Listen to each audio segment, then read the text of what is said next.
Shabbat Shalom, everyone. Our double parsha this week is Vayakhel P'kudei, the final two parshiot of the book of Shemot, of Exodus. The construction of the Mishkan, the tabernacle, which we have described for the past 5 parshiot, is complete. Moshe finishes the final works, putting the screen at the entrance, placing the altar, doing the final arranging of the furniture.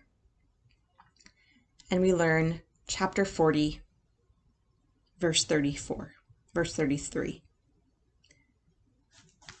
Vayakhel Moshe et hamlacha, ve'achas ha'anan et ohel moed, ukvod Adonai maleh et mishkan, ve'lo yachol Moshe lavo el ohel moed, ki shachen alav ha'anan, ukvod Adonai maleh et mishkan. When Moses finished the work, the cloud of the divine presence, covered the tent of meeting. The presence of Hashem, of God, filled the tabernacle. Moses could not enter the tent of meeting because the cloud had settled upon it, and the presence of God filled the tabernacle. Moshe has been leading this people to construct this house for God, the same God that he spent 40 days on the mountain with. And the project is completed. This project of this mobile home that is built up and constructed. God moves into the house that Moshe instructed the people to build. And suddenly everyone, including Moshe, is locked out. Moshe, who had been face to face with God. And our book ends with how the cloud would hover over the tabernacle and move. And that's one of the ways that they would know that it was time to move to the next encampment. All the work Moshe had been doing is now different. This project is completed, so parts of it are no longer accessible.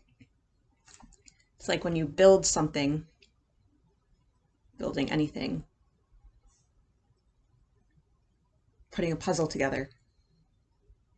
Once you put the pieces around the edges, you can't really access the middle anymore.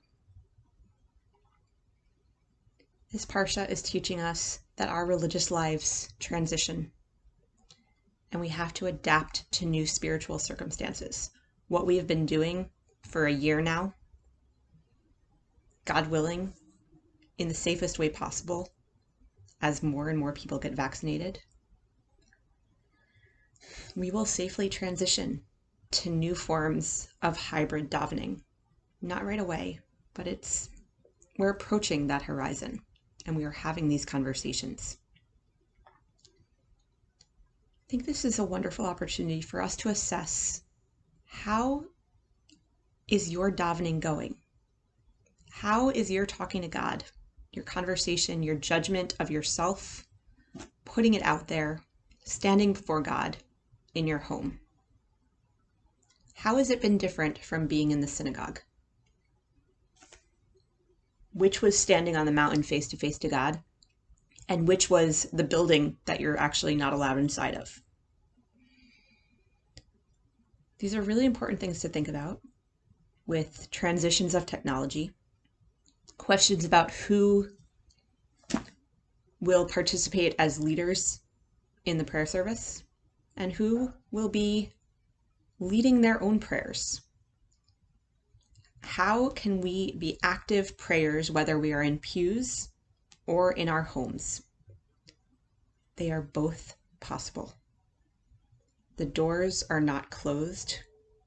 And even when the doors of the Mishkan were closed, it was because we knew that God's presence was there. My kavanah for us this Shabbat is to recognize that God's presence is amongst us while it's more readily felt when we are together in person with each other. Every place we speak to God is a sanctuary. Shabbat Shalom.